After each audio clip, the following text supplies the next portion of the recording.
What's up, Digital Breakers? James Downton here, and today we're talking episode 21 of Sword Art Alicization. Now, this episode was an okay episode. It was more of a setup episode, setting us up for the last few episodes of this season.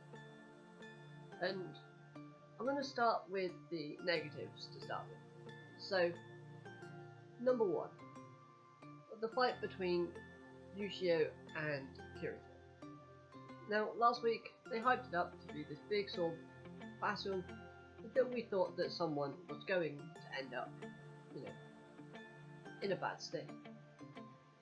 And if I'm perfectly honest with you, that's not how it went. We ended up getting a fight between two friends that were basically just a couple of slashes, where they only connected like once or twice, and there wasn't any really sort of animosity. There's no real danger or immediate threat that I got from this episode. Especially from that battle, because there was nothing that I could see where, like, oh my god, Kirito's gonna die, or Eugeo's gonna die, or are they really going this route? None of that. Even in the opening, when they foreshadowed Kirito fighting in a room that looks like this room we're in right now for this fight, having blood dripping down his face, that never appeared, and I might have been wrong in assuming that was that room. But again, it was just a disappointing fight that really could have been done a lot better. However, the purpose of this fight was just to make Eugeo basically come to his senses. And they did that, but they did it a bit too quickly in my personal opinion. They should have dragged it out slightly longer. But, what are you going to do? And the second gripe I have is with the jester / clown bloke at the end. And technically you could say the Posifix as well, but I'm not going to be too critical on that character because she has time to develop. Okay, so let me elaborate on the Joker first. So this jester, he transforms at the end into this fiery being after scorching his own body and his own eyes. Okay, fine, fair enough. But this wouldn't be a bad thing if they hadn't shown us the new opening that we got, which, by the way, I really do like the new visuals of that opening. But in the new opening, they show us this sort of golden, not majestic, but golden, almost more dangerous looking creature that Alice and Kirito are fighting. Now, we're led to believe that that monster is in fact the Joker / Jester at the end of this episode, but he doesn't transform into that. So, I don't know, maybe he might pull a freezer and say this isn't even my final form. I don't know, but personally, I felt that was disappointing.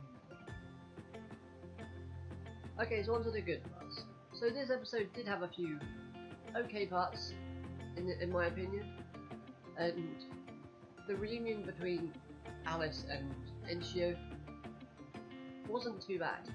It wasn't going to be a sort of happy lovey-dovey sort of reunion, but more of a sort of serious, because that's just Alice's character. She is serious at the moment. And the whole sort of reveal of turning someone into a almost said purgatory knight then, which I just did, into the knife, basically, is basically you have to either accept your the removal of one of your functions, or you can be forced into doing it.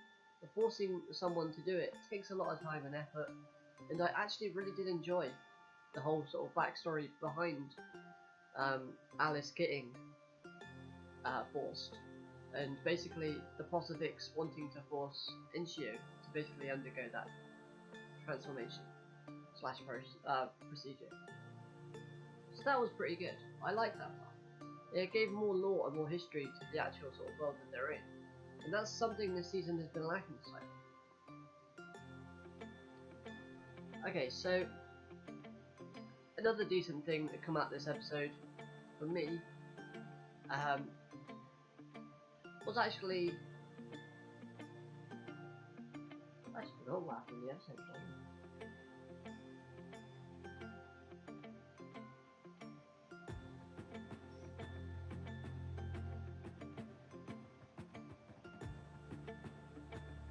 Okay, so another good thing that came out of this episode that I personally did like was the reveal that metal can't actually pierce the body of the prosthetics, which is fine, but then we've got Eugeo basically breaking through the barrier, because this sword's technically not made out of steel, it's made out of ice. So it's good they gave us clarification on that, as well as the fact is, it sets up for Kirito to actually get a lot more powerful, which isn't really a good thing, because he always seems to pull something out of the backside. But oh well, that's just how they like to write the show, I suppose. But what this foreshadows, and this comes in the part where they're fighting Kirito versus Eugeo, is that Kirito has yet to name his sword. And we know that whenever we find out the name of Kirito's swords or weapons, they always seem to have a big power boost.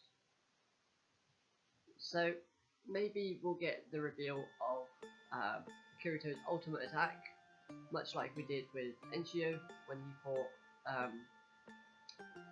the #1 ranked knight, when he froze the whole sort of room that they were in completely. So maybe we'll get like a sort of an attack style in the form of Kirito's.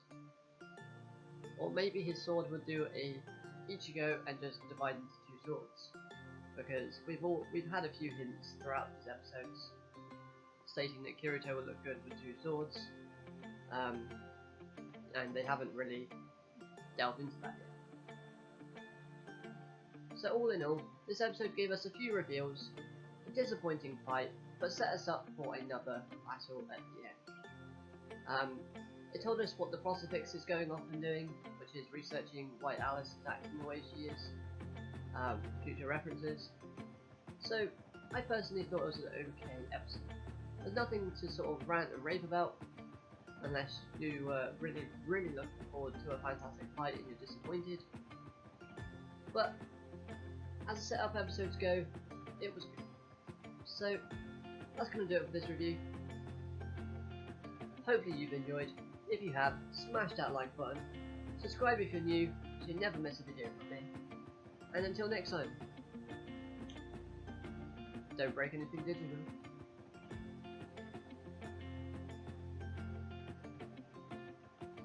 See ya.